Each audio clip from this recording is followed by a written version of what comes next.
Ahora. Pronto. Yalla! Rápido! I got time for a quickie.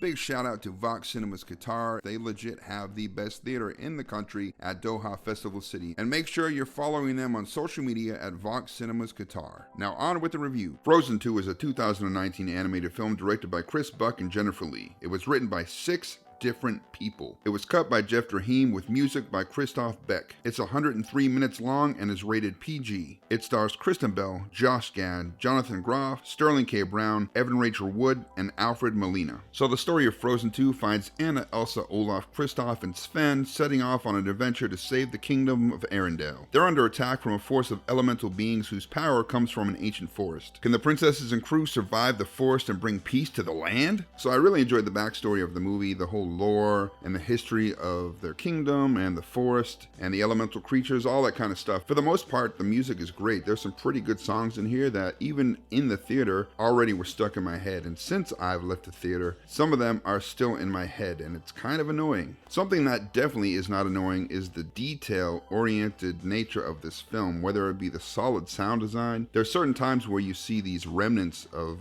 people frozen in ice. And if you listen, you can hear like the crackling of the ice settling that you would hear if you built like a snowman or you were near like an ice sculpture. It's really good. And there's a lot of great details in the graphics as well. You get reflections and distortions through glass. When the characters aren't talking, you can see their chests rise and fall from breathing. They blink like normal people would blink. So there's a lot of thought and effort put into the details. There's a lot of pretty and interesting scene transitions as well. You know, it's not just cut, go to the next scene. There's always something that makes it flow from one part to another. We're not talking Satoshi Kon transitions, you know, Paprika or Perfect Blue or something like that, but they are good transitions. The film just has a really nice positive feel to it. There's lots of funny visual gags. It just has a nice sense of humor. Even though it is animated, it still does have a nice grounded feel. The lighting, the depth of field, the blocking, everything is done like it would be if you had a real camera crew on the set. Something else that looks real is the facial and body movements of the characters. They look and they feel and they move like real people. It kind of helps with the suspension of disbelief when you're watching a bunch of CGI characters run around and do this adventure. There's a lot of really good atmosphere to the film. You know, it knows how to tug at kids' emotions and their fears, whether it be, you know, actual atmospheric effects like fog and wind and, you know, the sounds of like thunder and lightning and just ominous music. It really knows how to play with the emotions of the kids. There are even a few times where I was kind of like, ooh, what's gonna happen? And it didn't just feel like a rehash of the first one. They definitely bring in new elements and characters, and I think they weave them in nicely. It keeps it fresh. The pacing is pretty good, whether it be for adults or for kids. The voice acting and the singing is excellent. It was also really cool that they have the girls, the princesses, do most of the real work. It sends a good message for kids. You know, it shows boys that girls can be powerful as well,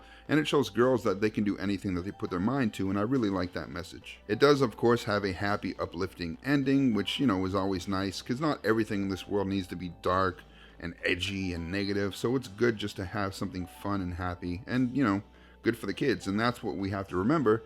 This is a movie for kids, not for us grown-ups. But with that being said, there are some things that I still need to address. There was one cut for censorship, I think it was a kiss, and there was a muted line. You could see them talking, but you couldn't hear it. So they must have said something that the censor didn't like, and they muted it. As good as the songs are, there were definitely a couple cheesy musical numbers, especially the one by Christoph that happens in the woods. It just wasn't good, whether it was the song itself or the imagery that went along with it. It felt like a really hack job version of Fantasia. Now, given the fact that this is a Disney animated movie and not a Dreamworks or a Pixar movie, there is almost no jokes or any kind of inside wink things for the parents in the audience. It's specifically made for the kids. There's nothing really clever. And something else that I noticed when it comes to the kids is it's too easy on kids. It's not emotionally tough. It's not challenging. If you look at older Disney movies like Dumbo or Bambi, they traumatize kids and they stick with them. Like when Bambi's mother died or Dumbo was separated from his mom, everything that happens in the movie has such an easy solution. Almost every challenge comes down to Elsa doing her little ice powers, and that's it. There's nothing creative or interesting or challenging. There's nothing that really stimulates their minds. It might help with their imagination and seeing all these colors and fun things and hearing these songs, but there's nothing that's going to stick with them. Something else that I thought was weird is everything is so clean, especially the clothes. You know, they're out in this forest and the mud and snow and ice and all these different places.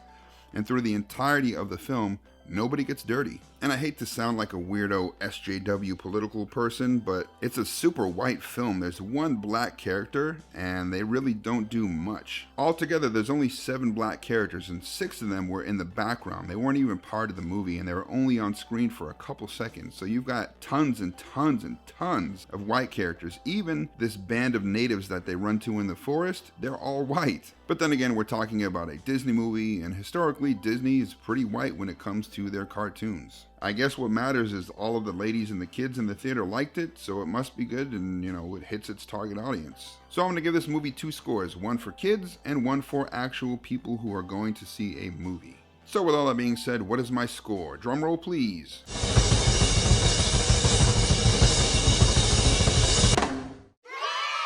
Kids are gonna love it. 5 out of 10.